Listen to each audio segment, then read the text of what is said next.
Hello, so today I'm going to be doing my January and February wrap-up. The first book I read in January was The Odyssey by Homer.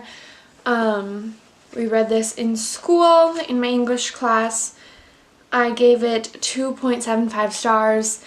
I didn't enjoy it. I wasn't really interested in the Grecian mythology, I guess.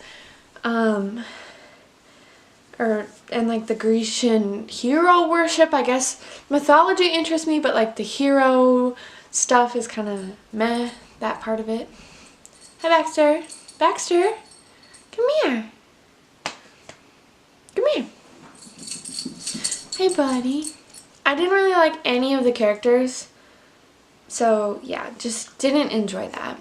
The second book I read was Before the Devil Breaks You by Libba Bray, which I listened to on audiobook. I gave it 5 stars.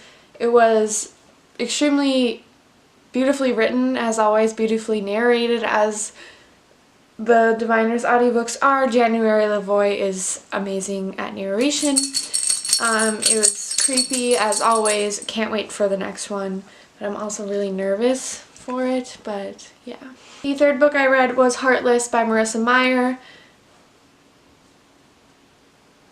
Baxter, which I read for the Mellifluous Book Club theme, which was a new to you author. I gave this 4 stars. I loved the idea of a Queen of Hearts backstory, but I'm not a fan of Marissa Meyer's writing. I didn't love the execution of the story, although she tried.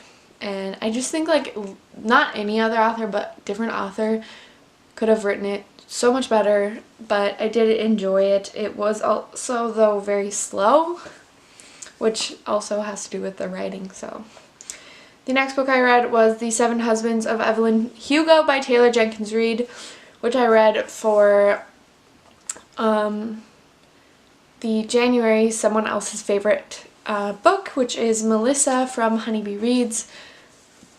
Here on YouTube. She's one of my friends and it is her favorite book, so that is what I read. It's so good. Very gay. I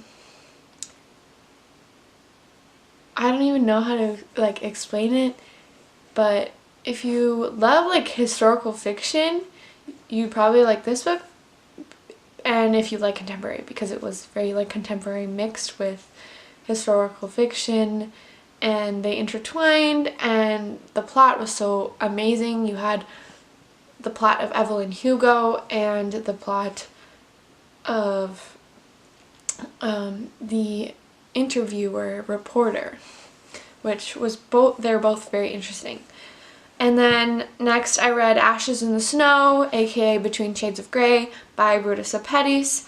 I gave this 5 stars. This book is honestly the most beautiful book I've ever read. It's one of my favorites. It's so important. It's the second time I've read it. I read it to watch the movie. I liked the movie, but it wasn't the most accurate thing in movie portrayal. I don't know. I loved the actress for Lena, but I don't know. Otherwise, it was kind of meh. The next book I read was If I Was Your Girl by Meredith Russo, which I gave 5 stars. This is about a transgender girl who moves to live with her dad after she's assaulted at her, or not in her school, I don't know. She was assaulted back where her mom lives, and nobody knows she's trans at her new school. The trans representation is Own Voices and was done really amazing. I really loved that book, obviously. 5 stars. Probably one of my favorites of the year. And then the last book I read in January was Night by Ellie Wiesel, which is a historical fiction Holocaust World War II book about Ellie's own personal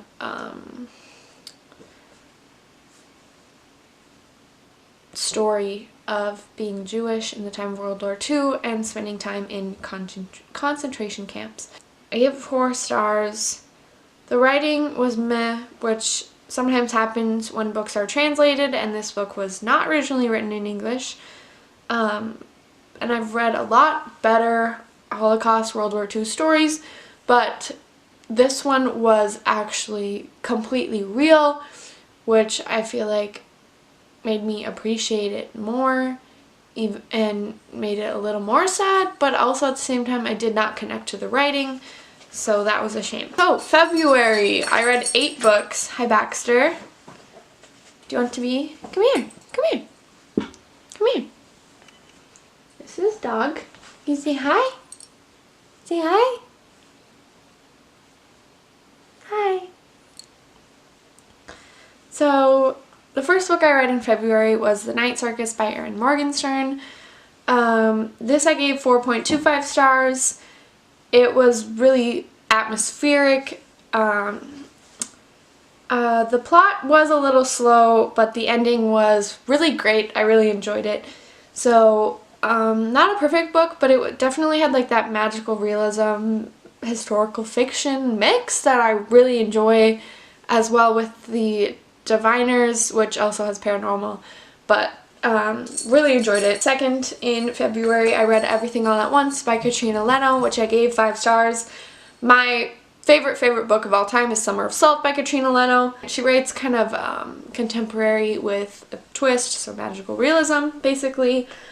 She writes really beautifully. She has the best twists and magical elements, and I really love her.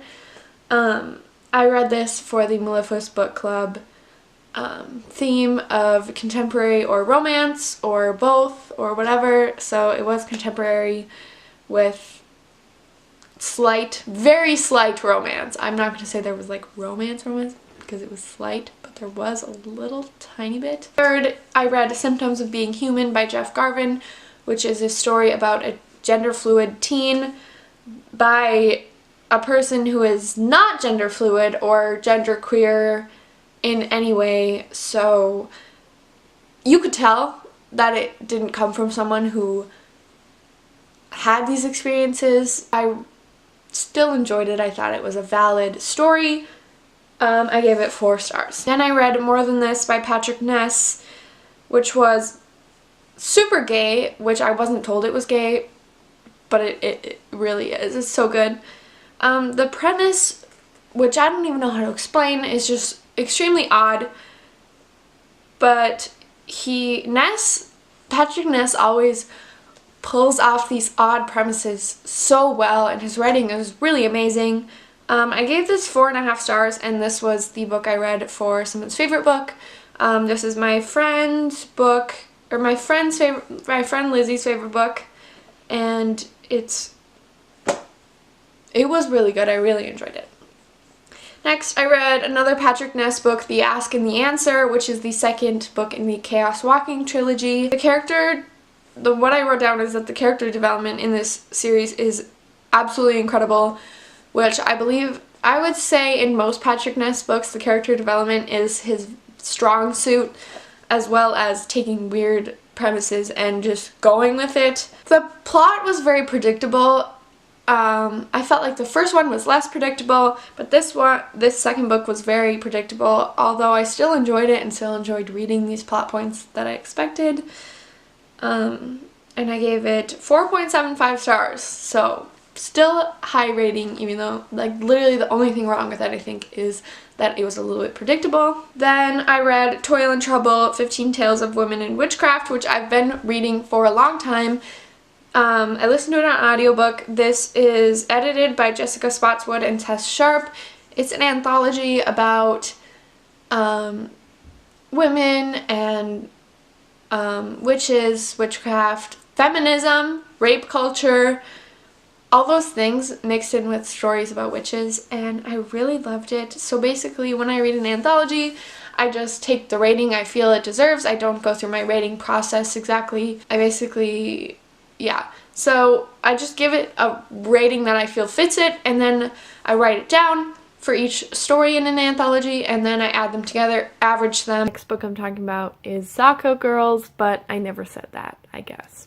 So the paranormal elements slash fantastical elements got to be a little too much at the end. I felt like it was getting like stretched out, like, oh, where are you going with this? I'm not really sure how I feel about this. There was like a feminist type aura to this, but I didn't really like the way it was portrayed. The woman would be like, oh, men are bad, men do bad things, and then their friend who was a boy would be like, sorry for being a guy, I wish I wasn't because they're awful. And then the girls would keep going off about men, and then like the next scene they would be super mean to each other. Like, I feel like one of the biggest parts of feminism for me is like supporting other girls and other women and treating everyone equally and not judging a whole group of people. I don't know, like, I just didn't really appreciate it. I gave 4 stars. I don't know if I said that. And then the last book I read was George by Alex Gino, which I listened to an audiobook. It is like 3-hour audiobook or something. I highly recommend it. It is about a trans 4th grade girl named Melissa, or George to other people. It was extremely emotional, seemingly realistic. Again, I am not trans, but I know someone who is trans, and it made me think of them a lot and what they maybe went through as a kid. The family dynamic was very realistic, and everything was just so emotional in the eyes of this 4th grade girl who wants everyone to see her as a girl. Basically, she wants to play Charlotte in their school's play of Charlotte's Web, but the teacher says no because she's a boy. So that's my February wrap up. January and February. Thank you guys for watching. Bye!